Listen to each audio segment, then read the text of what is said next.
Finally ആഭ്യന്തര കുറ്റവാളി എന്ന ചിത്രത്തിന്റെ ഫസ്റ്റ് റെസ്പോൺസ് ഇപ്പോൾ ആരാധകർക്ക് മുന്നിൽ പുറത്തുകൊണ്ടിരിക്കുകയാണ്. ആ ഒരു അപ്ഡേഷനാണ് ഇന്നൊരു വീഡിയോ ഭാഗത്ത്. വീഡിയോയിലേക്ക് മുൻപ് വീഡിയോ ലൈക്ക് ചെയ്യുക, ചാനൽ സബ്സ്ക്രൈബ് ചെയ്യുക. മെയ് മാസം അങ്ങോട്ട് ധാരാളം ചിത്രങ്ങൾ OTT റിലീസ് ചെയ്യും. നമ്മുടെ ചാനൽ ഭാഗം പരിശോധിച്ചാൽ നിങ്ങൾക്ക് ആ വീഡിയോയ്ക്ക് കാണാൻ വേണ്ടി സാധിക്കുന്നതായിരിക്കും. ആസിഫ് അലി, ജഗദീഷ്, ഹരിശ്രീ അശോകൻ എന്നൊക്കെ പ്രധാന കഥാപാത്രങ്ങളായെത്തി ഇന്ന് റിലീസിനെത്തിയ ചിത്രമായിരുന്നു ആഭ്യന്തര കുറ്റവാളി. എല്ലാ സിനിമാ പ്രേമികളും ഒരേപോലെയായിരുന്നു ചിത്രത്തിൻ്റെ റിലീസിനായി കാത്തിരുന്നത്. ഫൈനലി ചിത്രത്തിൻ്റെ ആദ്യ ഷോ ഇപ്പോൾ കേരളത്തിലെ വിവിധ തിയേറ്ററുകളിൽ ആരംഭിച്ച് ചിത്രത്തിൻ്റെ ആദ്യ റെസ്പോൺസൊക്കെ പുറത്തുവന്നുകൊണ്ടിരിക്കുകയാണ്.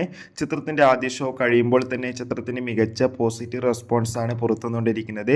ചിത്രം മികച്ചൊരു ത്രില്ലർ ഫാമിലി എൻ്റർടൈൻമെൻ്റ് ആണെന്നും ചിത്രത്തിൽ നമുക്ക് ആസിഫ് അലിയുടെ അതിഗംഭീരമായ പെർഫോമൻസ് ഒക്കെ കാണാൻ വേണ്ടി സാധിക്കുന്നുണ്ടെന്നാണ് റിപ്പോർട്ടുകൾ സൂചിപ്പിക്കുന്നത്. കാത്തിരിക്കാം കൂടുതൽ അപ്ഡേഷൻ അറിയാൻ വേണ്ടി. ബൈ.